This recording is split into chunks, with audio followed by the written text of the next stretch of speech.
Welcome to SportsBeat KC, the Kansas City Star's daily sports podcast. It is Monday, April 5th, and I'm Blair Kerkhoff.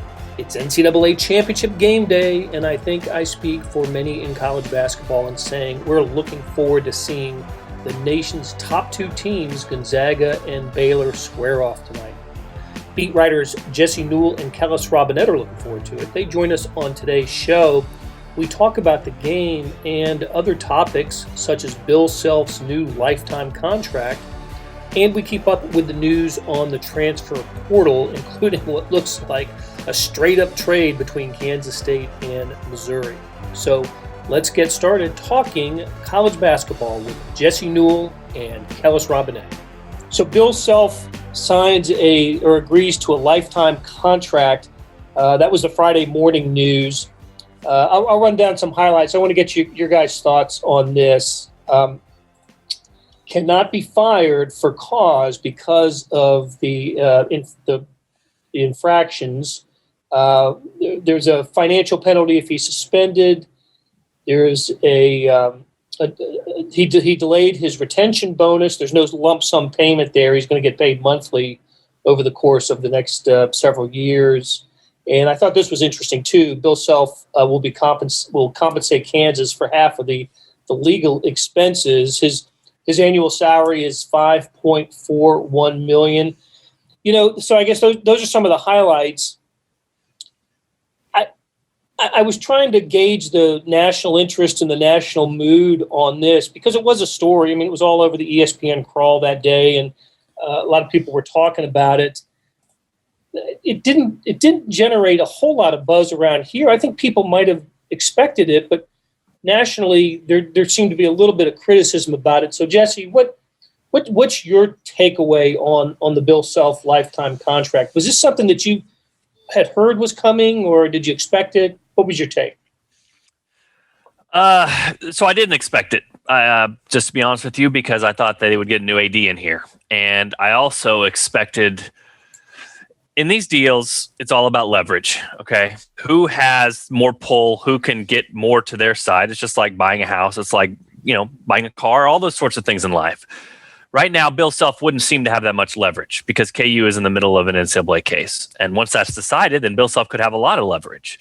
But the way that this deal went down with an interim AD and with them obviously wanting to make Bill Self happy and keep him in Lawrence for a long time, it was a deal that played out like Bill Self had the leverage. So that's what's surprising to me, is that you get a, quote, lifetime contract, $5.41 million per year, basically just continues to roll over every single year, and Bill Self makes out very well with this. I think it's an interesting moment in the time of Kansas athletics because they don't have an AD, they don't have a football coach right now. They're going out to get the AD, but yet donors seem to have been very vocal about what they want and what they like, and obviously number one on that list is Bill Self. And so I think that sort of speaks a little bit to what you were talking about, Blair, which is the difference between the national reaction to this and the local reaction to this, because the local reaction to this is, why wouldn't you have Bill Self signed up for as long as you can? Everybody loves Bill Self. They love the success he has at Kansas. They love the men's basketball program. And people around here that are KU fans are, not going to come out and say that Bill Self is guilty of any of these things that the NCAA is alleging that he is guilty of. So it makes sense that people around here don't really make much of this. Basically, like, that's great. Sign Bill Self as long as you can. Whereas a national perspective would be like, hey, this is another middle finger up towards the NCAA to say, don't care that he might have had violations. Don't care if there's postseason ban. Don't care about any of that stuff. Just going to do what we want to do over here in Lawrence. So I definitely understand the two different sides of the coin when it comes to this particular thing, and that's probably why you saw different opinions on this, whether it was locally or nationally. So the comment to me is, and you said it well, the Kansas is going to ride with Bill Self through these choppy waters that are impending, right? And a lot of the language in the contract suggests Kansas knows it's coming, right? They wouldn't have put all the clauses in that they did if they didn't expect some kind of penalty. We think, and we've talked about this, that Kansas is going to fight, battle back against whatever comes their way from the NCAA. But they have hitched their fortunes to Bill Self. The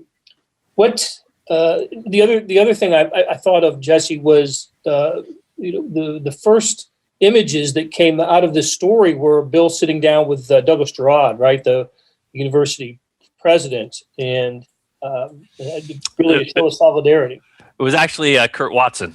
And it's all right, the interim AD, but it's interesting, Blair, because tell them apart anymore, Blair. Who knows? Yeah, and the other part of this is that's so interesting is that so if you go and Google Kurt Watson, Bill Self, or put it into Twitter, there's an old tweet from Greg Gurley that pops up of all four of them on a golfing trip. So by all indications, Kurt Watson, the interim AD, is an old golfing buddy with Bill Self and has been a guy that, they usually go to different courses throughout the world and do that in the off season. So they're guys that have been very close. And so again, it sort of goes along with this whole story here, which is KU went without an AD they've had an interim AD for 3 weeks now, March 10th. And in that 3 weeks, you sign up your coach to a lifetime contract.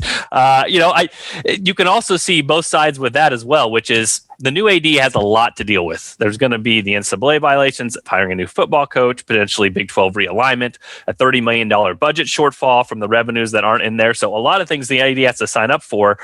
Now they don't have to deal with the Bill Self extension, which was going to be added to that list. However, you could also say that, hey, this could have been a layup for the next AD. This could have been something to ingratiate themselves to the fan base. So, yeah, it's part of this sort of, again, if I'm going to put this in very simple terms, it's sort of like if there are donors out there that want their way with one particular thing, it's to keep Bill Self for as long as possible. And so they sort of got the substitute teacher here in for a few weeks, and the substitute teacher signed the guy up to a lifetime contract. So, that'll be fascinating. And again, depending on how this goes, that'll be something that'll be dissected in the future. But yeah, it was Kurt Watson. And like I said, golfing buddies with Bill Self, and he definitely signed him up for a long-term contract.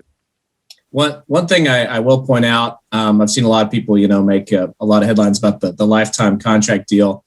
And while certainly that makes it look like Kansas is, anchoring itself to Bill Self forever, I will say Bill Snyder had the exact same deal here, a 5-year rollover. It was never deemed a lifetime contract, but it really didn't clear up anything. There was yearly uncertainty when he retired. There were even times when they struggled a little bit and him and John Curry weren't getting along. Maybe something might happen. It's not like an ironclad deal where the one thing he can't get fired for with cause is the Ncaa stuff. But otherwise, I would say it's not set in stone. He'll be there until he dies. That's a good point, Kellis, too, because in thinking lifetime contract, I think, man, they really can't fire him. But actually, the language of the contract is they can fire him without cause for $5.41 million plus whatever, his retention bonuses for the rest of the year. But if you time that up correctly, you'll owe him $5.41 million. So that's a significant buyout, but we've seen there's been worse buyouts for Kansas, even for football coaches recently. So that's not going to keep you from getting rid of the guy if you really do want to. One question I had, I saw in there it had a buyout for an NBA deal. Is there no buyout for another college? There's not. It's $2 million for the NBA deal, and then it just doesn't say anything about anything else. Basically, they just owe him what he's owed up until that point if he leaves for another position. And it's sort of another part of this, Kellis, that I think speaks to the leverage that Bill Self had, even though I didn't know he would have had that leverage with the NCAA case, which is sort of like a lot of these football coaches, if you look in the assistant coaching language, and this is even something that KU dealt with like a guy like Brent Dearman, is that they owed money to the school if they left for another position. And to not do that for Bill Self, who actually would be in demand for other college jobs, it sort of speaks to the leverage that he has and potentially the power that he had to have that in his deal, that if he didn't want to go somewhere else, he doesn't have to pay anything. So I did not read that language in the contract other than the NBA one you mentioned. So that is just kind of another feather in his cap, if you will, to basically say, hey, Bill Self got what he wanted with this deal. And that's sort of how Kansas handled this as well. Aren't contracts framed as lifetime contracts as a message to recruits? Yes. I think that's what's important here. This is, as we know, the last couple of years, Kansas recruiting has been affected by the news of the investigation. So now Bill can turn around to recruits and say, look, I'm going to be there.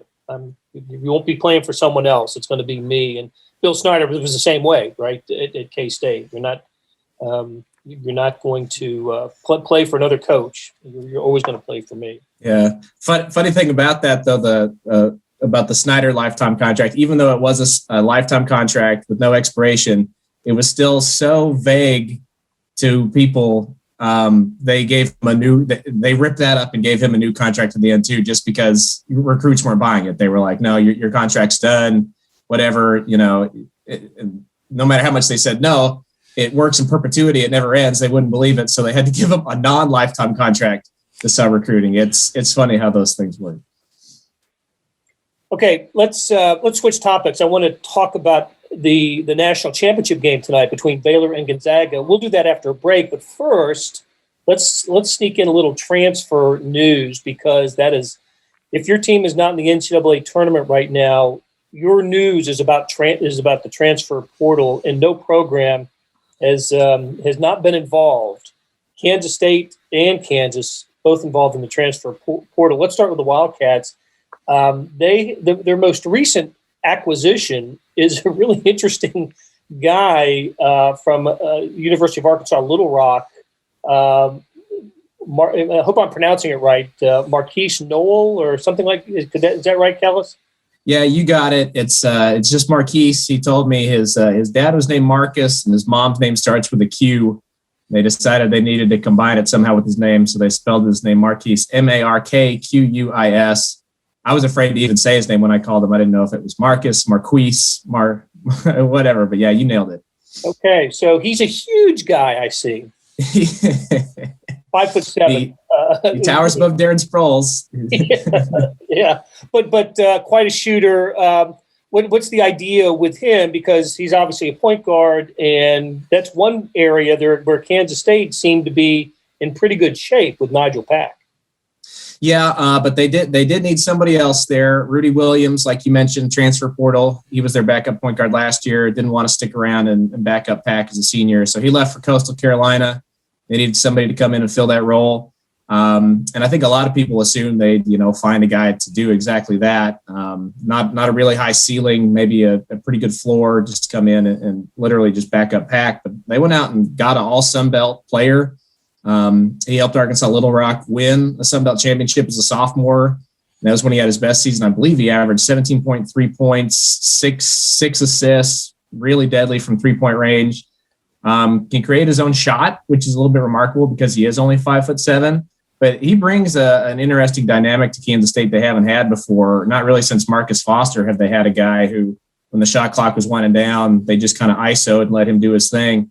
This guy can do that. He's got Steph Curry range. I'm not promising he's going to come in and just, make the net splash like that. But Kansas State averaged 30% shooting from 3-point range last season, by far the worst in the Big 12. They went out and added two guys who have proven they can shoot over 40% for a whole season, in him and Mark Smith from Missouri. So I really like how things turned out for them in the transfer portal. The only kind of interesting thing with Markquis is he's never come off the bench before. He's always been the guy at Arkansas Little Rock. I think he'll need to adjust to that here. I think there's maybe a way he can sneak into the starting lineup at some point, but he's definitely going to start behind Pack, start behind Mike McGurl, probably even start behind Mark Smith and Selton Miguel. But if they can figure out a way to have all those guys coexist for one season, their offense could be significantly upgraded. And speaking of Mark Smith, straight up trade, Kansas State and Missouri, Mark Smith for Dejuan Gordon. I love this. That's how it works in college basketball these days, with Smith going to K-State and Gordon going to Missouri. Look, I saw Mark Smith at the end of the year for the last 10, 12 games. He's a experienced player, a bit of a streaky shooter, but Bruce Weber knows him very well, and he's pretty excited about having Mark Smith on the roster, isn't he? He was. When I talked to him right after he announced their signing, and he was as excited about getting recruited as I'd ever heard him. He recruited him out of high school, couldn't quite get him. Recruited him when he was transferring out of Illinois, couldn't quite get him. And this time it was the opposite. He put his name in the transfer portal. It sounded like they made one call, and he was like, "Yeah, I'm there. Sign me up. Give me the papers." So we'll see, what he can do in Kansas State. Obviously, you'd love it if he could shoot a little bit better than he did last season, maybe get back to his sophomore form. But I really like him as an addition. He started 80 games. Kansas State gets significantly older with him. Last year, they had one senior on the roster, Mike McGurl. Next year, they're going to have two super seniors plus a senior in Markquis Nowell.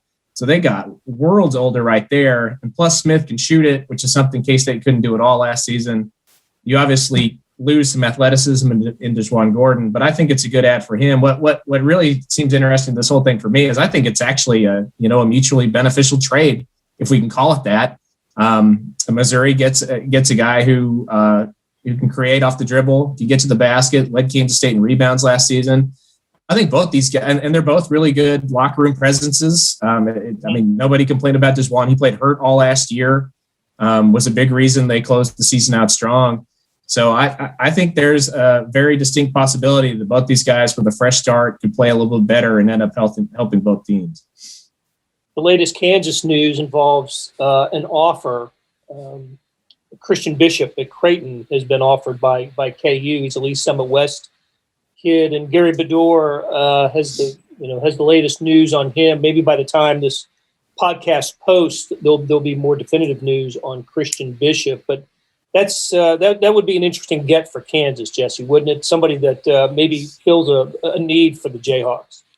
Yeah, well, and this is exactly what Bill Self promised. They've done basically a roster makeover here in the offseason, and so you can expect more departures and more additions. And Christian Bishop, I think, the way he played at Creighton and was able to score inside and be able to be a presence for them, it is something that KU could use. But it is sort of fascinating trying to figure out how these rosters are all going to shape up for Kansas because, KU goes out there, they have Dave McCormick, they're bringing back Mitch Lightfoot, they're bringing in Zach Clements, who's kind of like a stretch five man that can shoot. Then they bring in Cam Martin, who's from Missouri Southern, who played for Jeff Boschee there, who's kind of like Tanner Groves Light from Eastern Washington, kind of a big, burly five man who can shoot. And then you got Christian Bishop, who potentially is going to come in here. So it's weird right now for Kansas because sometimes when these losses happen early in the NCAA tournament, Bill Self gets pretty motivated to go out there and kind of reshape what he has. But I don't know how things are going to shake out, just depending on who they get. And if Bishop is potentially, wants to come in, you would think he would slot in as an immediate starter too. So there's a lot of bodies and they've got a lot of people. And it's sort of fascinating at this point, especially with what we just talked about, Blair, which is this NCAA case is probably going to be barreling to an end here late summer, early fall. And this Kansas team is going to have a lot of new pieces, a lot of new people they're bringing in, and potentially no knowledge yet of what is going to happen with that and a potential postseason ban. So a lot of things happening with Kansas basketball. But as I said, Bill Self kind of promised to make over his roster, and it seems like they're well on their way to doing that. I looked it up today, Blair, because I think it's funny. Kansas State got off to a big lead here in the transfer portal. They lost 4 guys pretty quick after the season ended. And people were like, oh, my gosh, what's happening in Manhattan? Oh, my goodness. They've been caught, okay? I just want to say Wichita State, 6 transfers. Missouri, 5 transfers. And KU's making a push. They got 3. So it's just, if people don't like transfers, it's too, you just got to get used to it. This is the way it is now. I think it's going to be tied pretty quick, Kellis. When you think about what's going on, the Power 5 schools, the bigger programs are going to, they're going to go into the deficit earlier, and because they're adding players for the most part from mid majors, and they're waiting to see what slots are available, right? So Missouri lost 5, but they've picked up their latest acquisition was Boogie Coleman from Ball State, so they've landed guys from Wisconsin, Green Bay, Ball State, and of course K-State. Unless it's 2 Power 5 schools, trading players like we talked about earlier, that's how it's going to appear anyway. The Missouris, the K-States are going to lose their players first, and then gain. Listen, nobody's going to start next season with scholarships available. Those spots will be filled. So, okay, let's take a break, and when we come back, we will talk about tonight's national championship game. Hey, it's Blair. We have a special subscription offer for SportsBeat KC listeners, unlimited digital access to the Kansas City Star's award-winning sports coverage. Sign up now for 1 year of Sports Pass for access to all the sports news, features, and columns presented on the kansascity.com site, and it's only $30. That's a 40% savings off our regular rate. Your subscription will automatically renew after the initial term at $50 unless you tell us to cancel. Your subscription helps support the sports coverage of kansascity.com and the Kansas City Star, and that support has never been more important. Please visit kansascity.com/SportsBeat KC offer to get this special offer. And as always, thanks for listening. Okay, we're back with Jesse Newell and Kellis Robinett, who cover college basketball. And guys, we're going to see the Baylor Gonzaga NCAA title game tonight. Really looking forward to it. I think it's a rarity because these were the top two teams going into the season. I think I saw this stat that they were ranked 1 and 2 in 15 of the 17 polls this year. One of the ones in which it wasn't the case, it was the last one, right? Illinois won the Big Ten tournament. They moved up to number 2, and Baylor dropped to number 3. But these are the two best teams in the country. Is that what the analytics say, Jesse? Oh, yeah. No, this has been something I've been talking about on radio for a while, especially when the game got canceled early on. Yeah. It's just, we were all safe, basically saying, let's have this game happen in the national championship game. And it's just so great. After last year's tournament didn't happen, you know, there were all the upsets early, and you thought, man, I mean, this is going to be one of those, it's going to be a 7 seed versus a 4 seed and not really the two best teams meeting up. But outside of Baylor's little COVID deal, when they didn't look like themselves for a couple weeks span, I mean, these have been the two best teams in college basketball, and Gonzaga is obviously has the storyline of being undefeated. I mean, Gonzaga is so good. Like, they have, you go down the list of their best players, and, you know, you go down to 4 and 5, and you're like, those are still all-American type players. And obviously with Markquis, who does an amazing job on offense and doing creative things to get them going. They're so good in transition. And then defensively, you know, elite. You know, they're just simply elite on that end and athletic, all those things. And then Baylor just, you know, we talked last segment about all the transfers and everything, but just the way they built things up under Scott Drew, you know, they get all these transfers, they come in, they develop, they spend extra years in the program. And now all of a sudden you've got Butler. I mean, I know Butler against Kansas, he makes every shot. It's unbelievable. He's just a shot maker. Davion Mitchell gets after you defensively. You know, Vital is their Marcus Garrett, who can switch on anything and play. You know, Chamo Chachua is inside, is just a beast on the offensive board. So this is the game I think we all wanted to see for a long time, and I'm really glad it's happening. This is sort of what college basketball fans and deserved. And like I said, I'm glad it didn't end up as an 8 seed versus a 4 seed or something. I'm glad that these are the two best teams. They get to play for it tonight, and anything can happen. I mean, Gonzaga's a 4.5 point favorite, something like that. But this is the game that we've all wanted to see all year, and now we're going to get it. I think it's a toss-up. I think the line's a little bit too heavy. I think it's closer than 4.5, and I had to pick the game. I went with the upset. I picked Baylor. Kellis, you and I were sitting next to each other the last time Baylor and Kansas State played, and we're pretty impressed with the Wildcats that night. And then the Baylor turned around and lost the next night to Oklahoma State. But they've been terrific throughout the tournament, and this is just a fantastic Baylor team. Reminds me of some of the best teams that I've seen play in the Big 12. Do you have a good feeling about Baylor tonight? I'm probably more Jesse. I think Gonzaga wins a close one, but I mean, I think it's going to be a classic. Maybe not as good as UCLA Gonzaga was. That was I don't know how you amazing. That one. Yeah. That was amazing, but. I mean, the thing with Baylor is that when they are on, okay, and they usually are on, but when they've got Davion Mitchell, Jared Butler, and Maceo Teague making shots at the same time, I mean, they could hang with an NBA team when they're doing that. I mean, they just move the ball so fast and they don't miss. And Mitchell especially. I mean, I've seen Mitchell when he's on. They played Kansas State in the game this season when I got stats pulled up here. 7 for 9 from 3, 31 points. Baylor could have won that game by 80 if they'd have really wanted to. I mean, now obviously Gonzaga is better than Kansas State, But I think it's going to be a really close game. I do worry a little bit about Gonzaga. They really only played 5 guys against UCLA, and they had to go 45 minutes. Maybe that helps Baylor, because Baylor just waxed the floor with Houston, and that makes it a little bit tighter than usual. But I really like Baylor's talent. I really like Gonzaga's talent. I think they have a little bit more. I really like Baylor's team. I think they have a little bit more cohesion. So kind of reminds me a little bit of that year when Illinois played North Carolina in the game, in the title game. North Carolina had the better talent. Illinois had a little bit better team. That was a close one too, so maybe we'll get that. But I'm with you guys. I'm very glad it's not Houston UCLA. That would have been horrible. Yeah, that was a good game in 1967, or a good matchup, when it was Elvin Hayes against Lou Alcindor.